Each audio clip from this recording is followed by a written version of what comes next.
Hey everybody, my name's Esther and I have Parkinson's disease.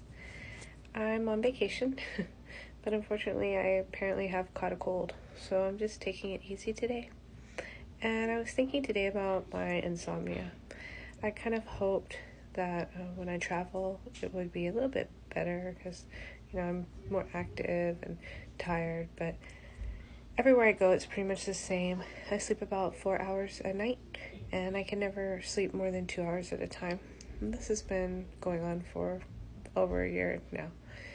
When you get Parkinson's, everybody pretty much talks about not being able to sleep.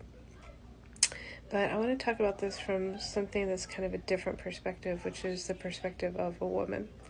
When I think back to when I got my first Parkinson's symptoms, I always think of two symptoms: the pain that I had in my shoulder and neck, and my insomnia. Both of those symptoms began after the birth of my first child. I had my children kind of late in life, in what were called, geriatric pregnancies after 36 years old. But I've talked to multiple people who have mentioned that their symptoms began or got worse after they had children.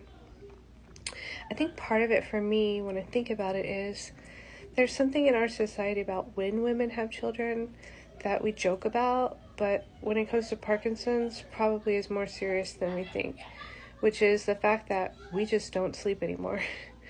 You're nursing, you're bottle feeding, whatever with your kids, and you do get in that habit of just not sleeping because, babies have to eat every couple hours. And so that's why it's really hard for me to pin down when my sleep problem started, because at that time after I had children, I didn't know any moms that were sleeping through the night. But for me, even when my kids got older and started sleeping in their own beds and sleeping through the night, I didn't. And I think we make light of it in our society because it's just assumed that women will be like that.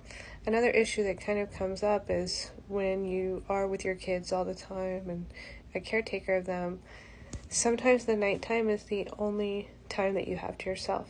And so a lot of moms stay up later than they should because that's kind of our me time, right? But in the terms of Parkinson's, I think there's probably a lot of women that are not really aware of this as a symptom of Parkinson's. Now, as always, I'm not saying every mom that doesn't sleep through the night has Parkinson's. I'm just saying I think that we should take it a little bit more seriously in the messaging about this particular symptom, especially to women of childbearing age.